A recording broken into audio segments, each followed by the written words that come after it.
Hello everybody, we're here again for another video. Hello, hello, 1, 2, 3. Yes, we are. We have got we have got probably the best collection of comics in southern New England, or maybe anywhere. We'll just say anywhere.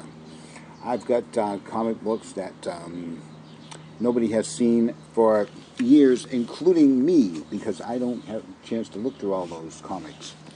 But I think like everybody has the sad story that when they were kids, their mothers threw away their comic books, and I'm no different actually. She said to me one day, "Those comics are going to be your ruination.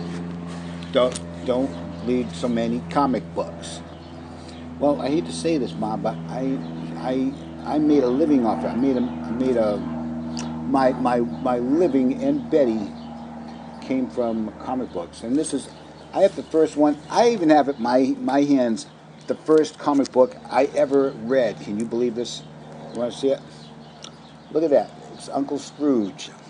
That's me. That's my nickname for a lot of people, Uncle Scrooge, because sometimes I like to save money. And so does Uncle Scrooge. 10 cents on it. And that's how much my mother probably paid for it at that time, just 10 cents. Because she didn't want to spend all her money in the comic books. We're not going to spend money on a lot of comic books. I got them in my stocking. They were all folded up.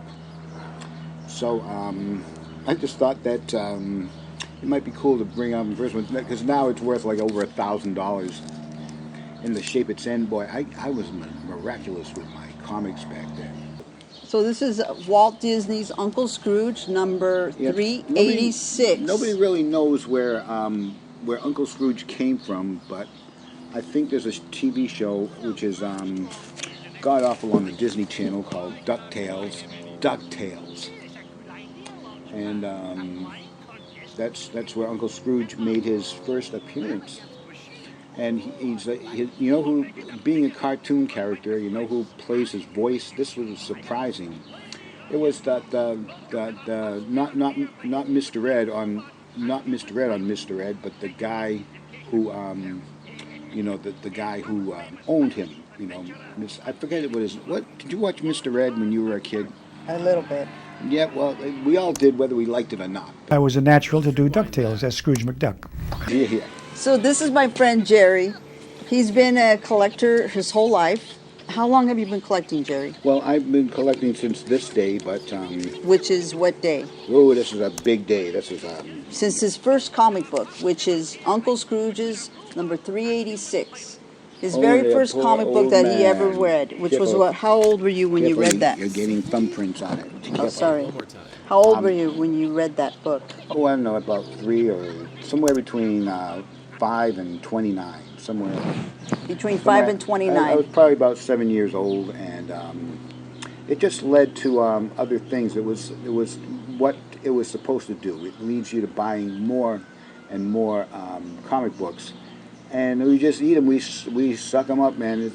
This is like heroin for me, man. This is like I want to get more comics. At one point, I think I had every comic that was ever made, but that was before, and now it's, I guess pretty soon they made Uncle Scrooge for the kids, and they called it Richie Rich.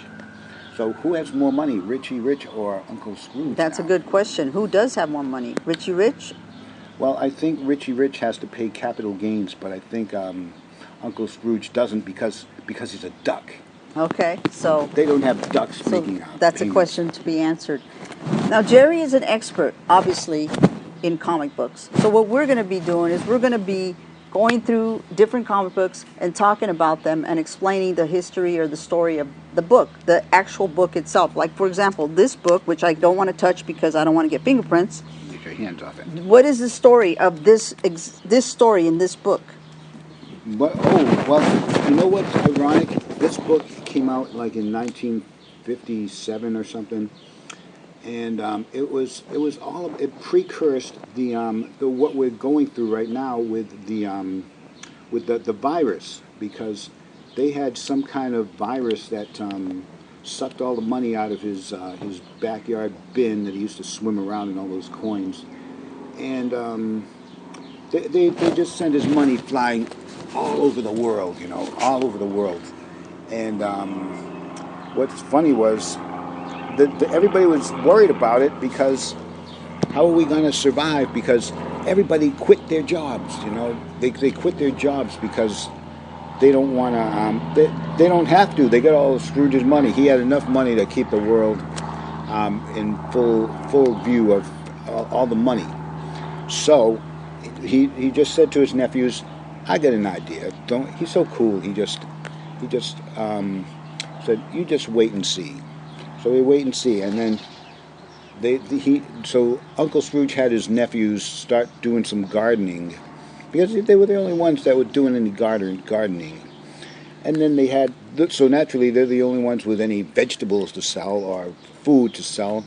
He started selling tomatoes for $100 each. He started selling, cucumbers for $200 each. And pretty soon they made all their money back, and the livestock market was back where it should be. And anyway, I just thought it was ironic that Uncle Scrooge kept all his money, and he straightened out the world. Let's get on another topic here. Let's wrap it up. This is what we wanted to talk to you about today. We wanted to show you the very first book. I introduced Jerry to you. He's an expert in comics. He can look at any comic book and tell you the grading of it. Pretty much the story. So we're going to go over those in the coming weeks. We'll put out another video. We'll pick another comic book, and if you have any comments, just let us know. Yeah, and you used to be a customer of my store in the past, because I had a store called Comics and Fun for the past 20 some odd years.